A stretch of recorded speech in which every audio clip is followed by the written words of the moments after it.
La technologie, le nom vient du fait que c'est une étoile. On cherchait un nom qui démontre aussi les possibilités infinies du domaine dans lequel nous œuvrons. Mon collègue Jean-Michel David, avec qui nous l'avons fondé, était dans l'industrie. Il voulait bâtir une entreprise qui porte des valeurs, qui soit capable de conserver une équipe à long terme et que la formation soit reconnue au sein de l'entreprise. Alors moi, je lui ai vendu le concept coopératif parce que je croyais que c'était ce qu'il y avait de plus adapté. Tous les endroits où je suis passé, c'était toujours le même constat. Il n'y avait aucun respect pour le travailleur, d'une part, et aucune place accordée à sa formation. Alors que c'est super important parce que ça change sans arrêt. Il faut toujours se renouveler. Alors la formation continue extrêmement importante. Et partout ailleurs, le travailleur avait à l'assumer lui-même sur ses heures personnelles. Il faut tout le temps se tenir à jour d'une manière personnelle. Puis quand il y a quelque chose qui est plus gros, on se forme en équipe. Comme ça, ça s'assimile mieux, puis on s'entraide. Comme ça, /configure. Ouais. Avec paramètre L, puis il va te donner un peu là, la liste des commandes possibles avec ça. En leur offrant la possibilité de continuer de s'améliorer constamment, de développer leurs connaissances, on a fait le pari que ça intéresserait des gens et jusqu'ici, on est 11 membres. La grosseur de l'entreprise, pour moi, ça compte beaucoup. C'est vraiment c'est important que ce soit petit puis pas gros, commercial, comme des petits cubicules, comme Banque nationale ou des édifices à bureaux. Ça m'intéresse pas. C'est plus quelque chose d'une équipe qui travaille ensemble sur un projet ou deux, qui vont vraiment s'échanger de l'information entre eux autres, puis qui vont faire que ça avance, puis qu'on voit le progrès tous les jours. Là. Probablement, quand tu travailles dans une grande entreprise, c'est plus... mettons que tu es quasiment en compétition avec un autre programmeur ou quelqu'un qui est meilleur que toi. Tandis que là, on est en équipe. On grandit en équipe. C'est ça qui est important, c'est l'équipe finalement. On travaille pas juste pour un grand patron qu'on connaît pas, qui sait pas notre nom, qui fait de l'argent sur notre dos, dans le fond. On sait très bien que c'est notre entreprise un peu à nous. On a un rôle, on a une importance dans l'entreprise, là, plus que dans une grande place où on serait juste un employé parmi tant d'autres. Tout le monde, en étant membre de la coopérative, sont tous responsables de donner un bon produit. Donc tout le monde, on a à cœur l'entreprise. Si on est ici, c'est qu'on aime ça, qu'on veut rester ici et qu'on veut que ça marche.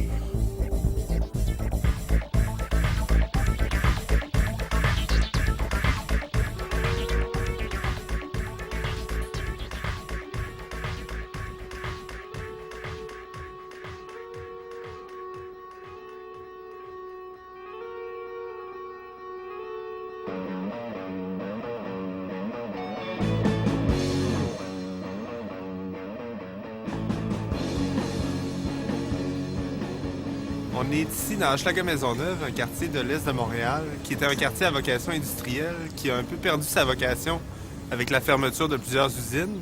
Et il y a eu une prise en main du quartier par les entreprises communautaires et sociales qui ont ici vraiment revitalisé le quartier. Il y a ici plus de 300 entreprises communautaires.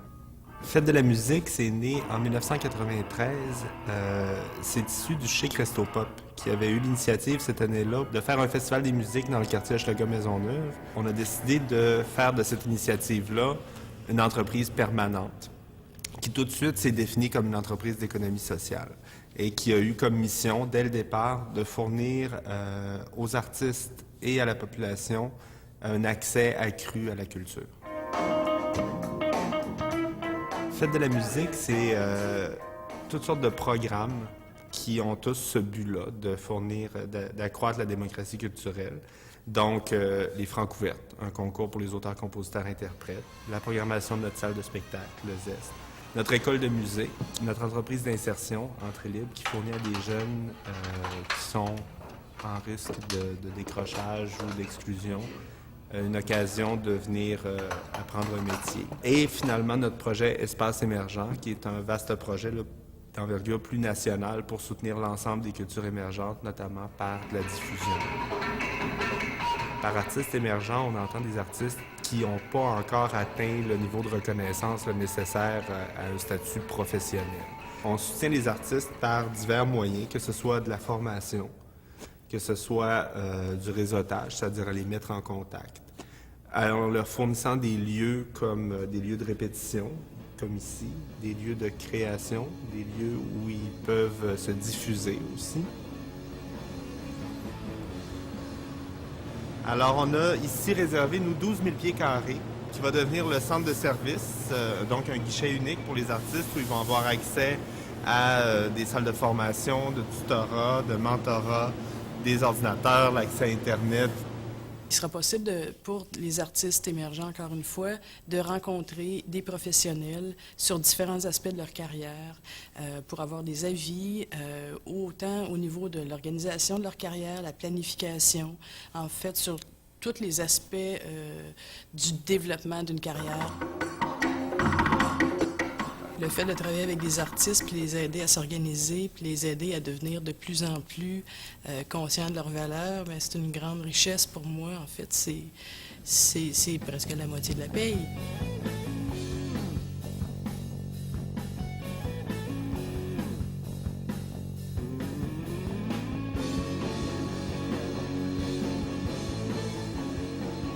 Qu'on soit aux S ou qu'on soit à la caserne, bon, c'est sûr qu'on ne parlera plus d'un même genre de salle, mais on aura toujours les mêmes services qui seront accessibles. On aura toujours notre mission de rendre ces services-là accessibles.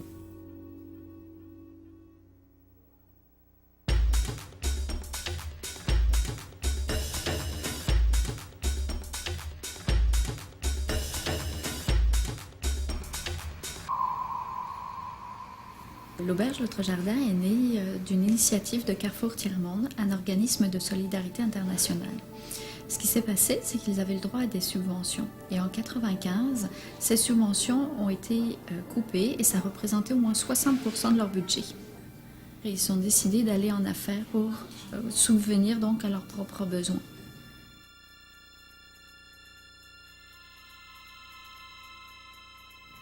Oui, c'est un moyen de financement pour Carrefour Tiers-Monde, mais c'est aussi un objet de sensibilisation. Alors, comment sensibiliser les personnes? En sachant que les fournisseurs, on peut essayer de faire du développement local. Le développement local, c'est d'essayer de faire appel à des fournisseurs qui sont d'abord dans le quartier, dans la région, dans la ville. Il y a eu beaucoup de travail d'artisanat au niveau de l'auberge, puis c'est ce qui lui donne vraiment un très, très beau cachet. Après, c'est un objet de sensibilisation aussi parce qu'au niveau de la décoration, il y a beaucoup d'objets qui viennent de l'étranger, mais des pays des tiers-mondes. On fait appel à ce qu'on appelle ici le commerce équitable. Donc c'est là vraiment où l'auberge devient vraiment plus qu'une auberge traditionnelle, puis même si elle est toute nouvelle, c'est comme si elle avait une âme qui était là depuis longtemps.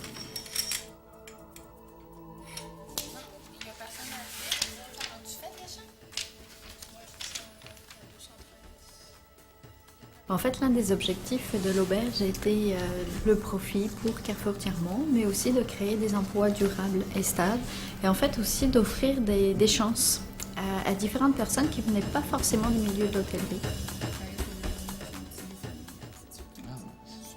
Le défi, c'est de faire fonctionner afin qu'on puisse, à notre tour, permettre à l'organisme propriétaire de pouvoir faire son développement, de pouvoir répondre là, ou d'atteindre ses objectifs. On a beau être un projet d'économie solidaire, parce que des fois, bon, quand on dit économie solidaire, là, c'est comme, il y en a qui en parlent péjorativement un peu, là, mais dans le fond, c'est regarde, on est capable d'offrir une qualité de service du même type qu'un gros hôtel, par exemple. C'est vrai que si notre projet aboutit vraiment, puis si on réussit, ça peut donner des exemples.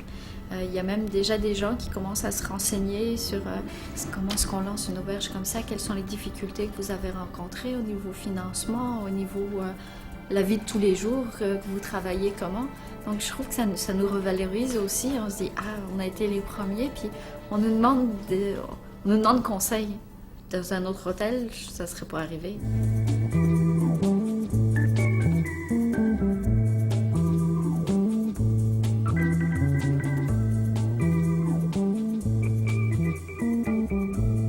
Une des richesses principales qu'on peut retirer au jour le jour à vivre à l'intérieur d'un organisme comme le nôtre, c'est le contact avec les gens. C'est toujours la passion qui mène.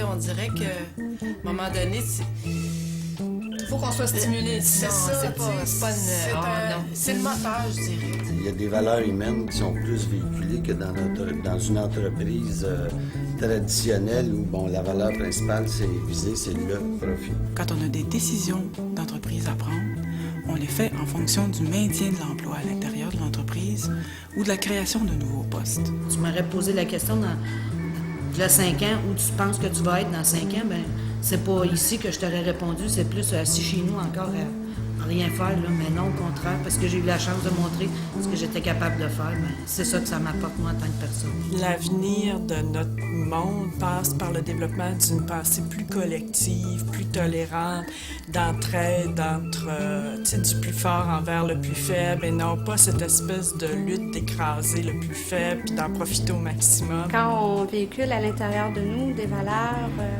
de justice, d'intégrité, on a besoin de les vivre au jour le jour. On est là pour offrir des services qui correspondent à des besoins réels exprimés par notre communauté.